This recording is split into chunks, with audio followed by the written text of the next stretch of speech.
Welcome back to espresso. बात करें हम अफगानिस्तान की सूरत हाल के हवाले से, और जैसा कि आपको बताया कि आज आखिरी दिन है अफवाज के इनखिला का अफगानिस्तान से, और बहुत तारीखी दिन भी है चूंकि इस दिन को आने में बड़ा वक्त लगा।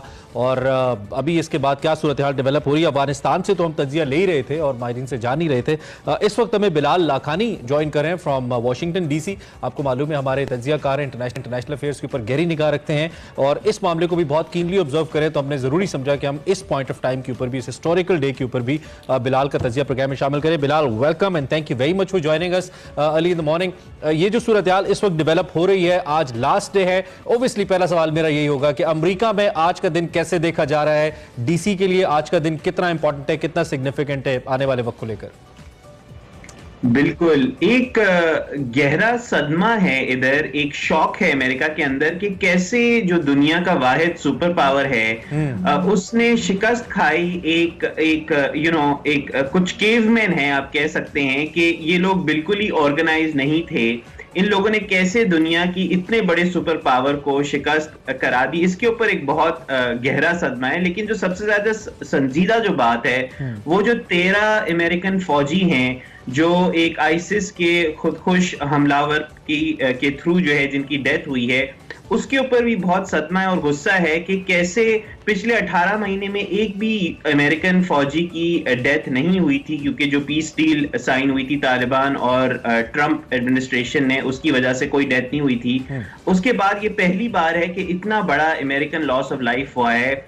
और फिर जो अमेरिका की रिस्पेक्ट है, रेपुटेशन है, वो सब जो है खाक में मिल चुकी है। और बाइडेन एडमिनिस्ट्रेशन का जो अमेरिका के अंदर जो एक डोमेस्टिक सियासत के ऊपर जो फर्क पड़ा है इसकी वजह से, वो भी बहुत एक पूरी अमेरिकन कौम जो है वो अभी तक इस चीज को प्रोसेस नहीं कर पाई है। स्टेट ऑफ शॉक है। ठीक हो गया बिलाल। साथ साथ अगर हम बात करें अफगानिस्तान से अमरीकी अफवाज के इनखला के हवाले से, तो उसके बाद यहाँ पर रूस और चाइना ट्विंस बहुत ज्यादा बढ़ेगा और ये एक्सपेक्टेड है। लेकिन आपको क्या लगता है अमेरिका का क्या रद्द-ए-अमल, क्या रिएक्शन हो सकता है अगर चाइना और रूस का जो इन्फ्लुएंस है वो ज्यादा होता है?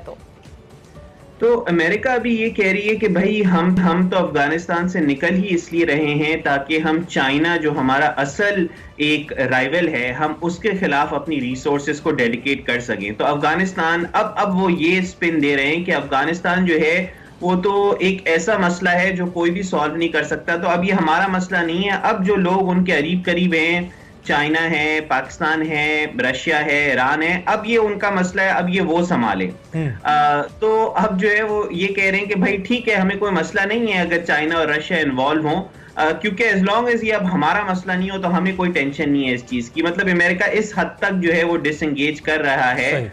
और असल बात यह है कि ओरिजिनली उनको विड्रॉ आज नहीं करना था, उनको 9/11 पे उन्होंने बोला था कि 9/11 की जो 20वीं एनिवर्सरी होगी उस पे हम लोग विड्रॉ करेंगे। फिर उन्होंने जब रियलाइज करा कि यार तालिबान जो है वो तो उसके पहले ही शायद पावर ले ले, तो उन्होंने अगस्त 31 कर दिया ताकि ऐसा नहीं लगे 9/11 की 20वीं एनिवर्सरी के ऊपर कि जिनको वो शिकस्त देने गए थे, जिन तालिबान को शिकस्त देने गए थे अफगानिस्तान में, उन्हीं से वो शिकस्त खा के 9/11 पे वापस आ गए। तो ये एक बहुत ही डेंजरस सिचुएशन है उनके लिए। लेकिन फ्रैंकली वो आगे अफगानिस्तान के बारे में केयर नहीं करते। उनके 300 अमेरिकन जो हैं वो अब अफगानिस्तान में रहते हैं, वो ज्यादातर अफगान अमेरिकन हैं। अब वो सिर्फ ये केयर कर सकते हैं कि कब वो उनको निकाल सकें, उसके बाद उसके आगे जो है वो उनका कोई लेना देना 20 साल से जो तबाही मचाई है उसके लिए ज्यादा वो अब केयर नहीं कर रहे। अच्छा, अफगानिस्तान के लिए अमेरिका के लिए तालिबान का अफगानिस्तान में फ्यूचर कैसा है? I mean if Taliban used to be comfortable in Afghanistan while governing the country, ये अमेरिका के लिए अच्छा है? अमेरिका चाहेगा कि अब वो कंफर्टेबली आगे गवर्न करते रहें, या फिर कुछ ऐसे इंसिडेंट्स आपके ख्याल में हम होते देख सकते हैं आने वाले वक्त में जो कि दोबारा कोई इस किस्म की फिजा पैदा करेंगे? यहाँ पे किसी तीसरी बड़ी पावर की जरूरत है स्टिल सिचुएशन को कंट्रोल करने के लिए। ये एक बहुत दिलचस्प सवाल है और यही सबसे बड़ा सवाल है। जो American forces on the ground है, जो जनरल्स और कमांडर्स ऑन द ग्राउंड हैं, वो तालिबान के साथ काफी आराम से बातें कर रहे हैं, कोऑर्डिनेशन कर रहे हैं। यहाँ तक कि जो CIA के चीफ हैं उनकी तालिबान के जो हेड है मुल्ला बरादर, उनके साथ उनकी मीटिंग हुई और सवाल ये नहीं उठे कि अमेरिका तालिबान से क्यों मिला, सवाल तालिबान से वो है कि आप अमेरिका से क्यों मिले। इस हद तक जहां तक American soldiers on the ground हैं वो तो अब समझ गए कि भाई तालिबान एक उधर उनकी गवर्नमेंट है, हुकूमत जो है वो उन्हीं की बनेगी और हमें उनसे डील करना चाहिए। लेकिन अमेरिका की सियासत के लिए और अमेरिका के पावर के लिए ये बहुत मुश्किल है हजम करना कि भाई अब तालिबान की ही हुकूमत है और हमें उन्हीं से बात करनी पड़ेगी। तो ये बात अमेरिका में करनी जो है वो बहुत मुश्किल है, लेकिन जो American soldiers on the ground हैं, जिन लोगों का काम है, जिन सफारतकारों का काम है कि वो अफगानिस्तान में एक एंगेजमेंट रखें, उनको पता है कि भाई अब कोई चारा नहीं है सिवाय इसकी कि हम तालिबान से बात करें। अब जो अमेरिका कोशिश करेगी वो ये करेगी कि जो फाइनेंशियल प्रेशर है, जो अफगानिस्तान के जो इंटरनेशनल रिजर्व्स हैं, जो फाइनेंशियल रिजर्व्स हैं, उनको उन्होंने फ्रीज कर दिया है कि वो फाइनेंसेस के थ्रू और इंटरनेशनल लेजिटिमेसी के थ्रू तालिबान को कंट्रोल करने की कोशिश करें, उनके ऊपर लेवरेज रखने की कोशिश करें। लेकिन अगर लेवरेज होती तो आज ये नहीं होता जो हम देख। अच्छा बिलाल, जिस तरह से आपने गवर्नेंस के पॉइंट ऑफ व्यू से और ऑफिशियल के पॉइंट ऑफ व्यू से तो बताया कि जिस तरह से अमेरिका रिएक्ट कर रहा है, लेकिन अब हमने सोशल मीडिया पे देखा बड़ा बैकलैश भी आया है अमेरिकन की जानिब से। आम आवाम का बेसिकली किस तरह का रद्द अमल है इस सारी सिचुएशन को लेके जो अफगानिस्तान में डेवलप हुई है? देखिए, आम आवाम जो है ना वो बहुत कंफ्यूज्ड है, बिल्कुल इनकी हुकूमत की तरह।